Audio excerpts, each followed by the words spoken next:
안녕하세요. 썰스타그램입니다. 오늘의 사연 시작해 볼게요. 안녕하세요. 저는 이제 갓 결혼한 새댁입니다. 결혼한 지 아직 1년도 안 됐어요. 남편과는 연애 결혼했고요. 3년 정도 사귀다 결혼하게 되었습니다. 요즘 남편과는 너무 좋았어요. 연애 기간 동안에 시부모님들을 뵌 적은 없었지만 첫인사 드리러 가서 본 시부모님들은 참 좋으신 분들이었습니다. 그래서 전 난 복받은 사람이구나 하고 두 분께 딸 같은 며느리가 되어야겠다고 생각하면서 잘 해드리자고 다짐했어요. 다들 딸 같은 며느리는 없다고 했지만 저라면 할 수 있을 것 같았거든요. 먼저 제 성격을 이야기해 보려고 합니다. 저는 어릴 때부터 할아버지 할머니와 같이 살았고요. 타고난 애교가 많은 사람이에요. 그런 애교를 저희 할아버지 할머니는 예쁘게 봐주셨고 그래서 저는 더 예쁜 짓 하고 그랬던 것 같아요. 결혼도 27이 했는데요. 요즘에는 다들 30 넘어서 결혼하는 추세다 보니 주변에서 저보고 다들 일찍 결혼한다면서 어린 신부라고 했었어요. 그리고 어릴 때부터 어른들과 같이 부대끼고 살아서 어른들을 편하게 생각하고 같이 있어도 어색함 없이 그렇게 잘 지내왔었습니다.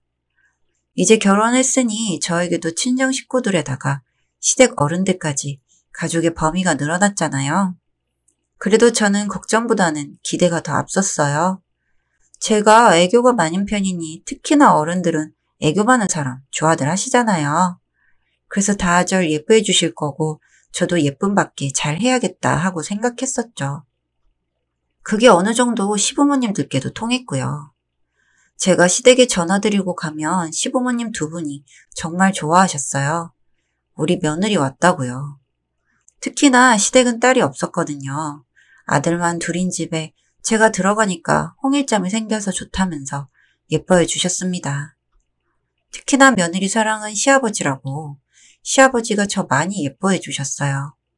그냥 저는 가면 절부터 올립니다.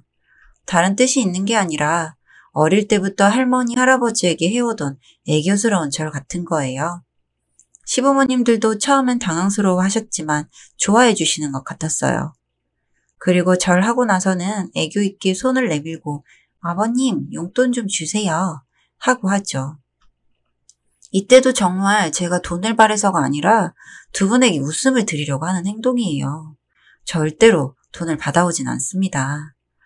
그렇게 과일도 깎아서 시아버지 입에 넣어드리고 시어머니 입에도 넣어드리고 그랬어요.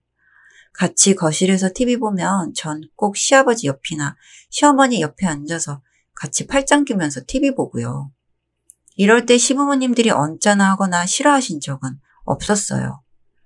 시아버지와 시어머니께 어깨 주물러 드리는 건 기본이었고 시댁에 가겠다는 전화 일부러 안 하고 몰래 들어가서 시어머니 눈 가리고 놀래켜 드리기도 했고요. 그럴 때 시어머니도 굉장히 즐거워하시곤 하셨어요. 같이 밥을 먹을 때에도 제가 밥 떠서 시아버지께 아버지, 저 맛있는 거 올려주세요 하면 시아버지가 맛있는 거 올려주시면 냠냠 먹기도 하고요. 평소에 이건 남편에게도 잘하는 행동입니다. 남편도 복스럽게 잘 먹는다고 좋아해주고 그래요. 그리고 9개월밖에 안 됐지만 그 사이에 온천도 모시고 가서 우리 가족 다 같이 온천 여행도 했고요. 온천 여행 갔을 때 노천탕으로 가는 길이었는데 가는 길에 징그러운 벌레가 있는 거예요. 저 벌레 엄청 싫어하고 무서워하거든요. 그래서 사실 눈에 뵈는 게 없었기도 하지만 여튼 바로 앞에 가시는 시아버지 목을 감고는 매달리는 거 아시죠? 어부바하는 그런 자세로요. 일부러 그런 게 아니라 발에 뭔가라도 닿는 것 자체가 너무 싫어서 그렇게 매달린 거였어요. 여튼 그때만 남편이 조금 뭐라고 해서 시아버지께 사과를 드렸어요. 시아버지는 허허 웃으시면서 괜찮다고 하셨고요. 남편 말로는 다 큰 여자애가 수영복만 입고 뒤에서 매달리면 보기에 그리 좋진 않다고 그러더라고요. 그때도 남편에게 저도 한마디 했어요. 아니 다른 모르는 남자가 그랬다고 하면 문제지만 시아버지인데 가족인데 뭐가 문제냐고 했었죠. 혹시 남편 질투하는 거야? 하고 말았어요. 그렇게 저는 나쁘지 않은 며느리로 지내왔다고 생각을 했습니다. 그러다가 얼마 전에 시아버님 가족분 중 막내 작은아버지께서 이번에 큰 집으로 이사를 하셨다는 겁니다. 그러시면서 저희까지 집들이에 초대를 하셨다고 했어요. 조금 먼 곳이다 보니 1박을 하고 와야 해서 남편과 이야기를 했는데 회사 일 때문에 남편은 힘들다고 했고 저보고도 불편할 것 같으면 가지 말라고 했어요.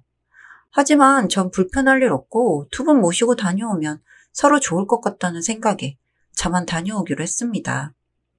막내 작은 아버님 댁이 강릉에 있는 곳이었는데 강릉 너무 좋잖아요. 바닷가도 있고요. 그래서 작은 아버님 댁에 가기 전에 저희 가족과 둘째 작은 아버님 가족 그리고 막내 작은 아버님 가족까지 해서 바닷가 구경도 했고 제가 미리 찾아온 강릉 맛집으로 다 같이 가서 맛있는 식사도 했습니다. 다들 저보고 싹싹하고 이렇게 시부모님과 남편도 없이 왔다면서 좋은 며느리라고 하셨어요. 중간중간 어른들이 좋아하실 만한 간식도 알아서 사서 갖다 드리고요. 저는 나름대로 정말 잘했다고 생각합니다. 여튼 그렇게 저녁 시간이 다 되어갔고 집들이하는 막내 아버님 댁으로 가기로 했어요. 그래도 집들이를 하시는 건데 빈손으로 가는 건 아닌 것 같아서 다 같이 마트에 들러서 집들이 용품을 좀 샀어요. 세제 여러 묶음과 화장지 등등을 사게 되었습니다. 그런데 문제가 생긴 거예요. 작은 아버지 댁이 5층 빌라였어요.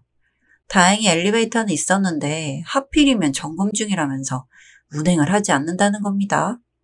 다들 당황하긴 했지만 그래도 4층에 살고 계시니까 아파트 고층보다 훨씬 낫다면서 다들 걸어서 올라가기로 했어요. 올라가려고 보니까 저는 세제 묶음을 들고 있었고 시어머니는 화장지를 들고 계셨고 시아버지는 저희 가족 짐가방을 들고 계셨어요. 참고로 오래 있다 가는 게 아니다 보니 짐가방은 가벼운 편이었습니다. 그래서 시아버지에게 말씀드렸어요. 아버지, 제가 든 거 너무 무거워요. 들어주시면 안 돼요? 무거운 건 원래 남자가 들어주는 거예요. 라고 이야기를 했습니다. 그랬는데 갑자기 막내 작은 어머니가 큰 소리로 뭐라고 하시는 거예요. 아니, 이 집 며느리는 친정에서 뭘 배우고 자랐길래 시아버지한테 그따위로 말을 해? 라고요. 집안 어른들 다 계신데 너무 역정을 내시면서 말씀을 하시더라고요. 순간 제 눈에 눈물이 고일 정도로 놀랐어요. 시아버지가 분위기를 바꾸시려고 아이고 괜찮아요. 애교가 많은 며느리라 그래. 라고 하시면서 제 걸 받아서 들어주셨어요. 웃으시면서요. 시어머니도 옆에서 그래 무거우니까 당신이 들어요 했고요. 그런데 전 계속 막내 작은 어머니가 그러신 게 너무 속상했습니다. 집들이 주인이시면서 이렇게 겨우 두 번째 보는 저에게 이러실 수 있는가 싶기도 하고 제가 그건 며느리도 아닌데 친정에서 뭘 배우고 자랐길래 저러냐 소리를 들어야 하나 싶기도 했고요. 그리고 집 안으로 들어가셔서도 저에게 눈치를 주시고 그러시더라고요. 이번에도 제가 막내니까 과일도 깎고 그러면서 평소 시아버지께 했던 대로 과일도 입에 넣어드리고 그랬어요. 다들 별 말씀 없이 계신데 작은 어머니가 또 저에게 그러시는 겁니다. 아이고, 곧 무릎 위에까지 올라앉겠네. 애교 많은 것도 좋지만 적당해야 하는 거 아니야? 라고 하셨고 저는 두 번이나 큰 소리를 들어서 눈물이 저절로 나왔어요. 눈물을 뚝뚝 흘리면서 시아버지께 그랬어요. 아버지, 제가 많이 잘못한 건가요? 했죠. 그랬더니 시아버지가 제 편을 들어주셨어요. 오늘 왜 그러냐고요. 아직 어른 며느리니 예쁘게 봐주면 좋겠다고 하시면서 이런 자리도 어려울 텐데 이렇게 와서 같이 있는 것만 해도 예쁘고 좋은데 왜 그러냐고 그러시더라고요.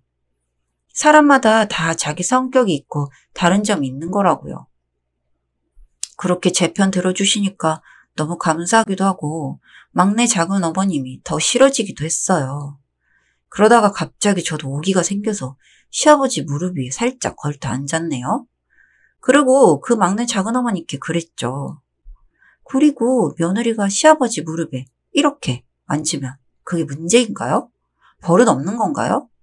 전 시아버지 도와서 잘해드리고 싶고 그래서 애교도 부리고 하는 거예요. 라고 해버렸습니다. 그랬더니 집안이 난리가 났네요. 아주 못 배워먹은 집 딸년이라고 하시면서 막내 작은 어머니가 난리신 거예요.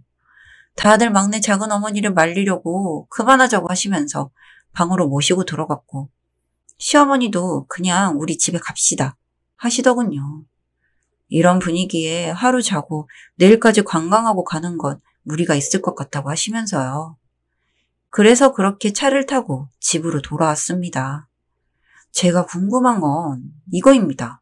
제가 그분의 며느리도 아니고 그런데 다른 것도 아니고 애교 부리는 걸 가지고 뭐라고 하시는 게 맞는 건가요? 제가 특별히 나쁜 짓을 한 것도 아닌데 왜 그러시는지 솔직히 지금까지도 이해가 안 됩니다. 그냥 애교 있는 거 감추고 딱딱하게 시부모님들 대하는 게 맞는 건가 싶기도 하고요. 그렇게 제가 하는 행동이 남들이 보기에는 막대먹은 행동인 건지 궁금합니다. 저는 살아오면서 제 이런 행동으로 야단 맞아본 적이 이번이 처음이거든요. 정말 혼란스럽고 생각할수록 속도 상하고 그렇습니다. 이 일로 제가 괜히 가족들에게 분란을 일으킨 것 같아서 그 점도 말할 수 없이 속상하고요. 이제 결혼한 지 얼마 안 됐는데 이런 일이 생긴 게 참 그렇네요. 아직도 저를 굉장히 한심하고 천박하다는 듯한 눈빛으로 보시던 막내 작은 어머님의 눈빛이 잊혀지지가 않습니다. 정말 저에겐 큰 상처였거든요. 다들 보시기에 제가 잘못한 건가요? 이번 사연은 다들 어떻게 보셨나요? 사실 제가 조금 더 애교를 부려가지고 읽었어야 됐는데 제가 그렇게 애교가 있는 성격이 아니다 보니 요 정도밖에 표현을 못했습니다. 시아버지의 무릎에 올라앉은 이분, 여러분들은 어떻게 생각하시나요? 여기까지 썰스타그램이었습니다. 구독과 좋아요 부탁드릴게요.